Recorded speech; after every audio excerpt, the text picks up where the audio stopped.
trabajo que se había hecho. Cuando conseguimos estar en el Ayuntamiento de Usurbil y en la Mancomunidad de San Marco, lo que hicimos es aplicar lo que habíamos dicho que había que hacer. Ni un ápice más ni un ápice menos. Bien, ¿qué pasó luego en 2011? En 2011, por rollos políticos también, toda la gente que habíamos estado en alguna institución, en el partido político estábamos manchados, éramos sucios, no había seguridad de que el partido iba a ser legalizado. Entonces se tomó una decisión de que nadie que hubiera estado en las listas se podía presentar. Entonces el 100% de la gente que se tuvo que presentar era, entre comillas, limpio. ¿Qué supuso eso? El trabajo que estábamos realizando, y eso era un transatlántico, estaba moviendo lentamente, pero que llevaba una velocidad, se paró por completo. Es muy distinto que tú estés convencido y que tú seas el que estés llevando el rumbo de aquello, o que tú tengas de fuera que convencer el político de turno que llega y enterarse dónde está, le pasan 2 años. Entonces, si tú le estás pidiendo un esfuerzo, que le estás pidiendo un trabajo, le estás pidiendo que se tiene que involucrar con la gente, que tiene que explicar a la gente, que tiene que llegar, que tiene que trabajar la leche para llegar a todos los ciudadanos. Eso, el que está convencido lo hace, y lo hace de gusto. Pero si no, es imposible hacerlo. Y algunas cosas se hicieron mal. Las cosas, algunas cosas, en lugar de hacerlas de abajo a arriba, se hicieron de arriba a abajo. Se dio una rueda de prensa anunciando de que se iban a poner 20 y tantas implantaciones del puerta a puerta. Esas cosas no se tenían que haber hecho así.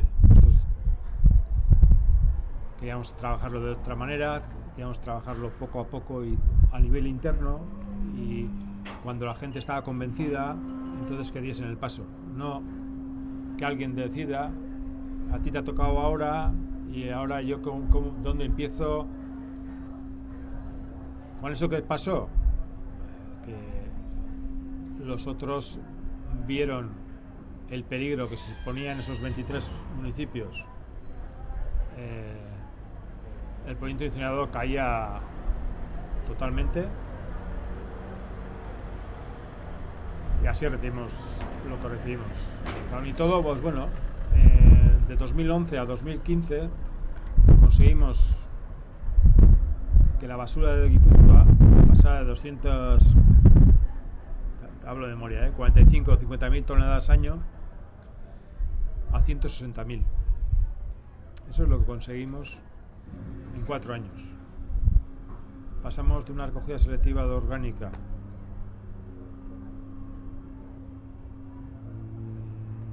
creo que de 3.000 toneladas año, a final de legislatura, a recoger 36.000 toneladas año. Y eso era lo que realmente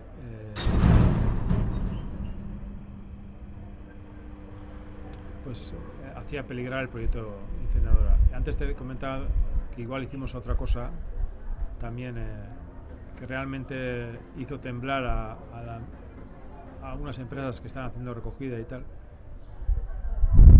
Creamos una empresa pública para realizar la gestión en Usurbil, junto con Hernani, en su día con Oyarzun, luego Oyarzun se salió, entró Astigarraga y ahora se ha salido. Creamos una empresa pública para hacer la gestión. ¿Por qué? En Cataluña vimos que donde la gestión, en vez de hacer una contrata, se hacía con sus propios medios, los resultados eran mejores. Entonces nuestro objetivo era conseguir los mejores resultados. Entonces por eso creamos la empresa pública, y eso les hizo temblar a las empresas que estaban implantadas aquí y que estaban dando de comer a los partidos políticos que están detrás del proyecto incinerador de antes y el proyecto incinerador de ahora.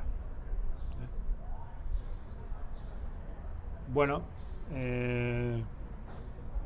yo estuve en la anterior legislatura, estuve como asesor de diputado de Medio Ambiente,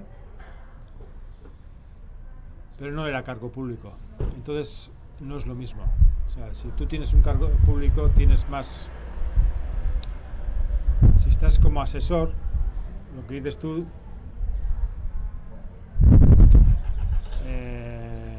se hace realidad la mitad de la mitad de la mitad, ¿no? Si estás tú y es el que lo tienes que ejecutar y tú estás convencido, pues llevas otra velocidad. Pero bueno, era lo que había. Teníamos la mayoría en el consorcio, entonces teóricamente por lo menos teníamos posibilidad de cambiar muchas cosas. Nosotros cuando entramos al consorcio nos encontramos con un proyecto incinerador que ya estaba adjudicado. Justo una semana antes de entrar nosotros se firmó en mayo, pero la UTE tenía que haber entregado un proyecto básico para una fecha, no lo entregó, le alargaron un mes más, tenía que haber entrado en agosto, no entregó en septiembre, entregó una mierda que no cumplía los requisitos, no se lo aceptaron, en octubre tampoco se lo aceptaron y al final, cuando quedaban una semana antes de entrar nosotros, le aceptaron y le firmaron como válido, ¿no? Si no se hubiese firmado eso, era un incumplimiento de la UTE, entonces se podía haber rescindido el contrato sin haber indemnizado nada. Pero como firmaron, pues ya teníamos una espada de Damocles en la cual teníamos que indemnizar a la empresa y teníamos que buscar alguna excusa. No podíamos decir que a nosotros no nos gustaba el proyecto de incineradora. La entidad GHK había firmado el contrato de la incineradora, nosotros, el equipo anterior, pero es igual, GHK había firmado, nosotros estábamos en GHK, entonces para poder parar aquello necesitábamos algo, ¿no? Entonces era urgente que las implantaciones del puerta a puerta se hiciesen a un ritmo para que las toneladas de basura bajasen. Si hubiésemos tenido más tiempo, si no hubiésemos tenido el peligro de la incineradora, eso se podía haber hecho en más tiempo, sin que fuese tan traumático, y poco a poco y tal. Pero teníamos el contrato ya firmado, entonces había que ir a un ritmo que... Entonces toda la legislatura pues se nos fue el desgaste que hubo para poder hacer lo que queríamos hacer nosotros. Había una deuda, había una financiación conseguida a un proyecto concreto. Nosotros queríamos utilizar esa financiación para hacer otro proyecto. Al final lo que nosotros queríamos es, en lugar de una infraestructura que condicionase la gestión de los residuos, en nuestra opinión lo que hay que hacer es lo que marca la directiva. O sea, la jerarquía de la gestión de residuos es lo primordial. Primero la prevención, luego la reutilización y el reciclado, y para eso la recogida selectiva es fundamental, ¿no?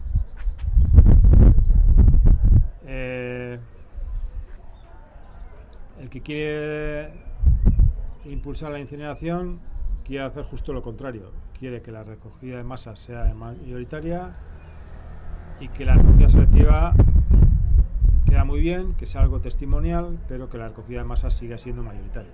Bueno, entonces cada uno intentamos jugar nuestras cartas.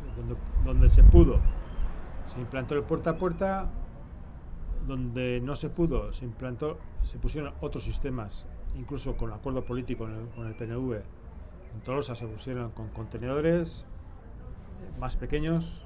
Al final nosotros decíamos, no hay que por qué poner en todo Guipúzcoa los colgadores. En Italia, cuando vivimos nosotros, eran más de 28 millones de habitantes los que hacían el puerta a puerta y se hacía sin colgador. O sea, no hace falta el colgador para hacer el puerta a puerta. Lo que tienes que tener claro es la filosofía del puerta a puerta. Si tienes claro eso, la manera de hacerlo, en cada lugar se busca la manera más idónea o lo que...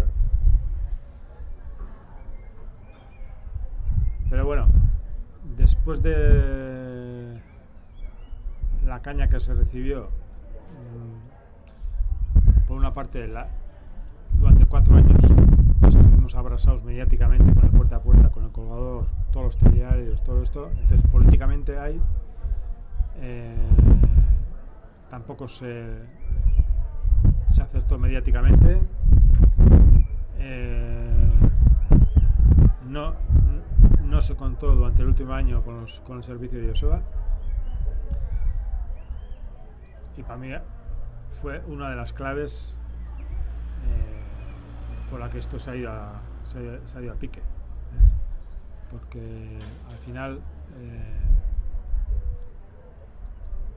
si el enemigo tiene el control de los medios y si diariamente te está machacando con el puerta a puerta, y si tú, para intentar de no hablar de residuos, no hablas del puerta a puerta, pero si no hablas tú, habla el otro. Y si tú no hablas nada y le dejas que habla el otro, pues tú estás muerto, ¿no?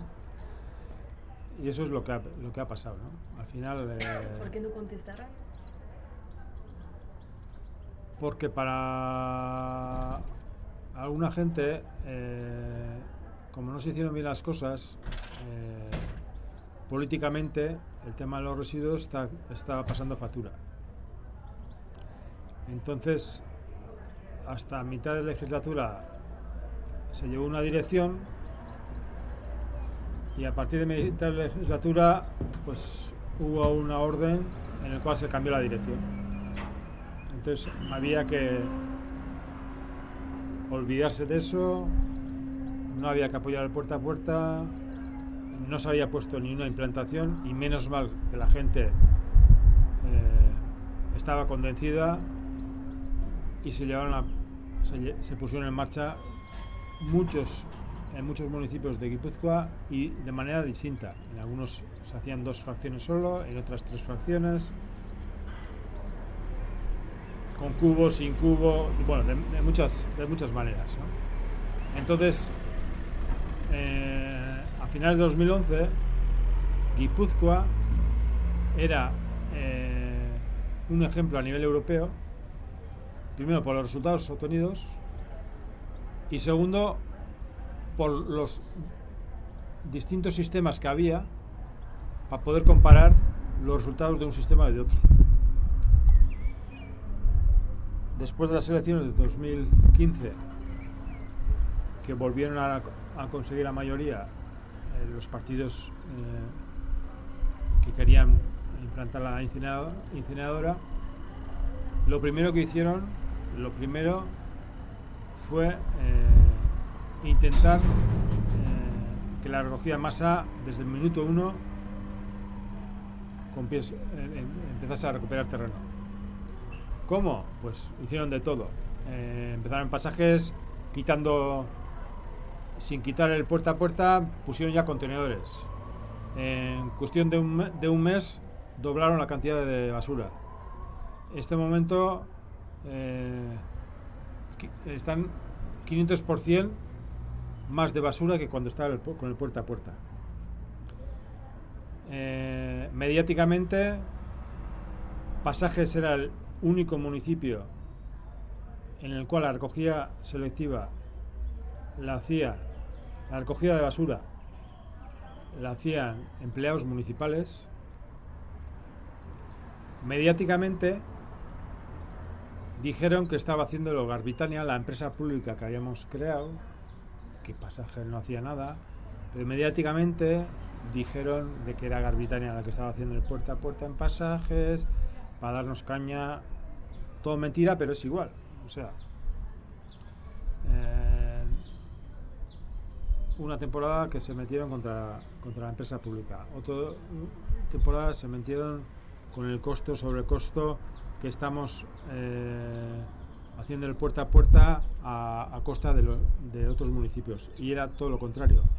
Nosotros pagamos nuestra recogida y encima pagamos a unos gastos comunes de las recogidas de otros, porque estamos pagando la Mancomunidad, porque la Mancomunidad seguía haciendo su sistema de recogida y nosotros teníamos que pagar nuestra parte proporcional.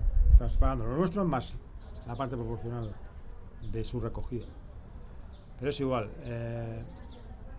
el que tiene el poder mediático crea la noticia y la alimenta, y si está todos los días diciendo la misma mentira, se convierte en verdad y no pasa nada.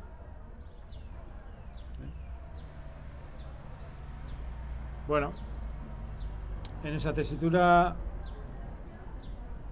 después de mucho trabajo, conseguimos parar el proyecto de la incineradora anterior. Aun estando nosotros en el consorcio, al tiempo nos dimos cuenta que los técnicos del consorcio, aun estando nosotros allí, habían seguido trabajando para el proyecto de la incineradora, trabajando para la UTE, que lo que no, el proyecto básico que tenía que haber entregado la UTE y que no había entregado. La UTE es la Unión Temporal de Empresas que se presentó para hacer la incineradora. Un proyecto que tenía que haber entregado en agosto y que no entregó, y que al final le dieron por bueno,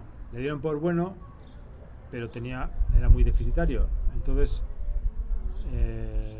hicieron un pacto de caballeros en el cual para diciembre tenían que haber entregado un proyecto ya completo, de manera que aunque estuviésemos nosotros, lo hubiese metido en el registro falseando en la fecha de entrada o lo que sea, de manera que hubiese quedado allí. Y bueno, se hicieron de todo. Por supuesto, faltaba un montón de información en el consorcio, borraron todo. Uno de los técnicos, empezamos a preguntarle dónde está esa información, que lo tenía en su ordenador, empezamos a hacerle preguntas.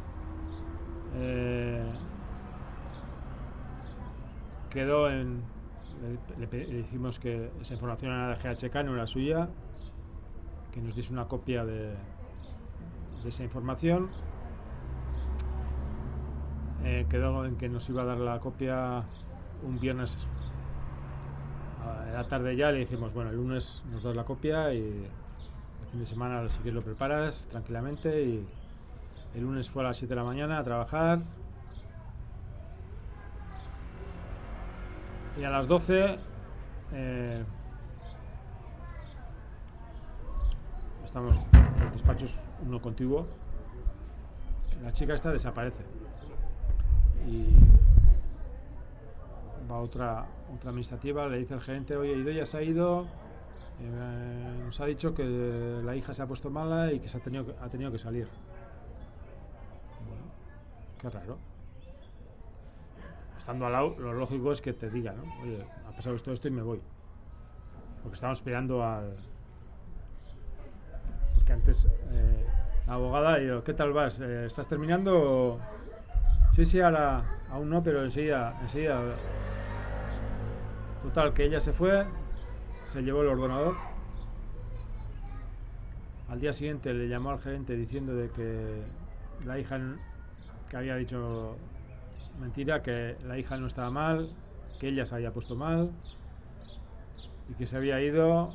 Entonces no nos habíamos dado cuenta, era un portátil que se separaba de la pantalla, y el teclado era normal. Entonces el portátil estaba ahí y te podías llevar el portátil.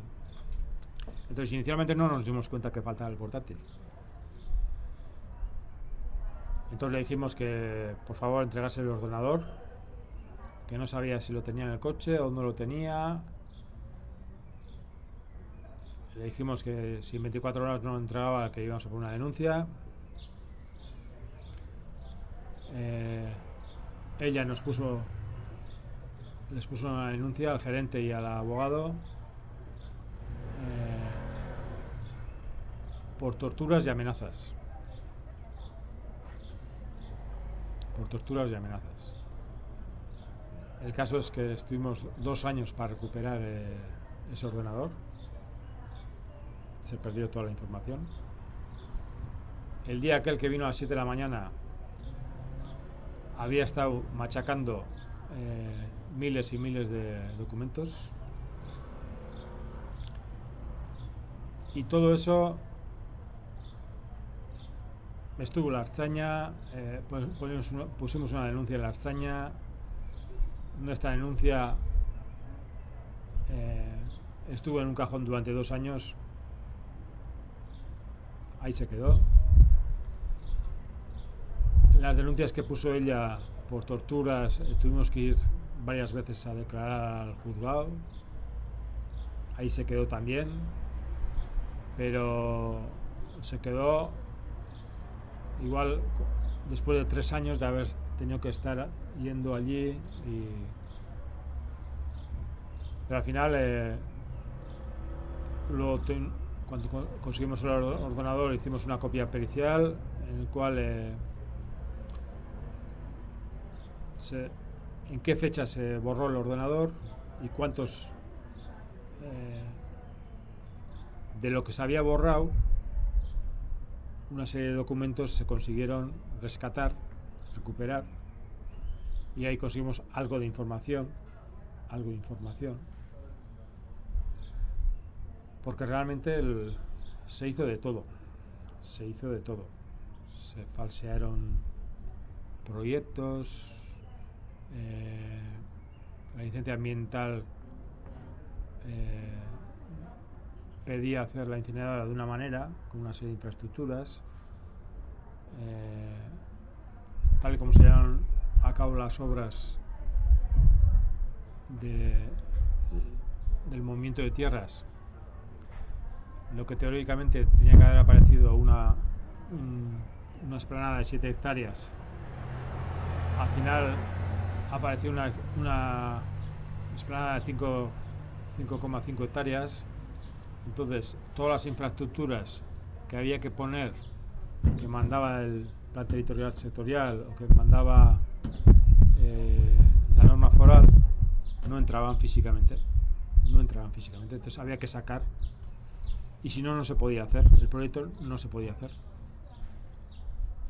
Entonces, para no sacar a licitación un proyecto que no cumplía la norma, la licencia ambiental, falsificaron el proyecto, cambiaron de cotas, bueno, hicieron un montón de cosas, pero no pasó nada. Quiero decir que encima hemos tenido que ir nosotros a declarar. O sea, la gente que ha hecho todo eso, el nivel, la red que tienen a nivel, empezando lo que he dicho antes, empezando de los funcionarios de las mancomunidades y siguiendo a nivel judicial por los jueces y a nivel mediático, es algo increíble, que hasta que no entres en política y ves realmente lo que es eso, no te puedes ni imaginar. Al final, todo eso es una manera más, una forma más de que el dinero público pase a manos privadas. O sea, igual que la incineradora puede ser el tren de alta velocidad, o puede ser un aeropuerto, o puede ser una autopista, o puede ser... es igual. Al final son millones y millones que vas a estar pagando durante 25 o durante 30 años.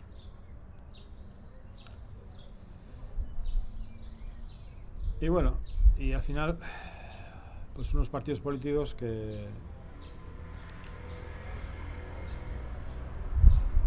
que al final dan de comer a todas estas empresas, porque al final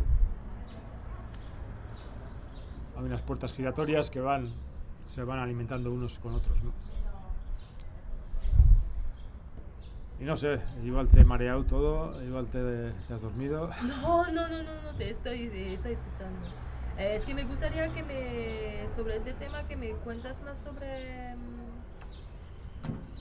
sobre, digamos, los diferentes niveles de decisión y de competencia, como los ayuntamientos, la Diputación, el País Vasco, para que entiendo bien. Digamos, lo que digamos es que si tienes el poder al nivel del ayuntamiento, como pues fuera el caso en Supil, lo que puedes hacer, lo que no puedes hacer, y eso. ¿Sí? ¿Me entiendes bien? Sí. Sí, eso. Lo que se podía haber hecho. Sí, o que sí, los frenos que han tenido para no tenerla. Sí. Te cuento, la gestión de los residuos es competencia municipal. Son los municipios los que tienen la obligación de realizar la gestión de los residuos.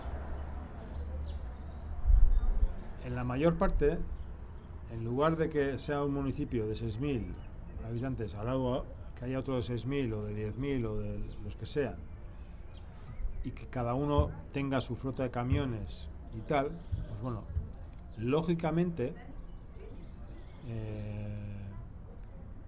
debería tener sentido de que algunos servicios, en lugar de hacerlo a nivel municipal, hacerlo a nivel mancomunado, y que varios municipios se junten y que esa gestión se haga conjuntamente, de manera que salga más económica, sea más económico para cada municipio. Eso es lo teórico. En la práctica eso se desvirtúa completamente. Y ahí es el caso que el coste que tiene el servicio de recogida en un municipio pasa a la mancomunidad y se multiplica por 2 o por 3, y los resultados bajan a la mitad, cuando teóricamente la mancomunidad, que solo está para eso, hay mancomunidades en Guipúzcoa que además de la gestión de residuos llevan otros temas, pues el fomento industrial o el fomento del euskera, o llevan otros temas, pero justo la mancomunidad de aquí solo está para el tema de residuos. Entonces debería ser un súper especialista, entonces debería tener una gestión exquisita, pero no ocurre eso. Bien, en 2007, antes de que entrásemos nosotros en el Ayuntamiento de Usurbil, antes de entrar al Ayuntamiento, crean el consorcio de residuos. El consorcio de residuos está formado por la Diputación, el Ayuntamiento de San Sebastián y las mancomunidades de Guipúzcoa.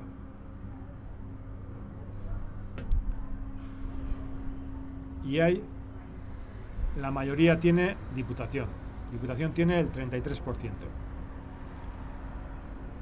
Y el resto de mancomunidades de Guipúzcoa tienen repartido en función del número de habitantes, está ponderado.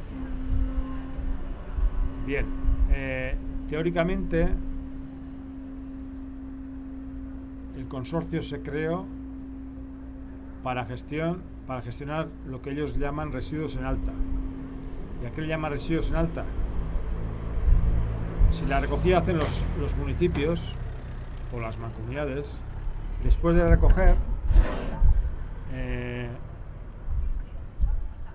el papel y el cartón lo venden. Los envases lo llevan a la estación de Coembes. La orgánica y la fracción resto, lo que querían es que una recogida por los municipios o las mancomunidades se la entregasen al consorcio, y a partir de ahí el consorcio sería la entidad que construía las instalaciones para el tratamiento de esa orgánica y de esa fracción resto. En la práctica, lo que realmente para lo que se creó el consorcio es para construir la incineradora. El consorcio nunca ha tenido interés de recoger selectivamente la materia orgánica de manera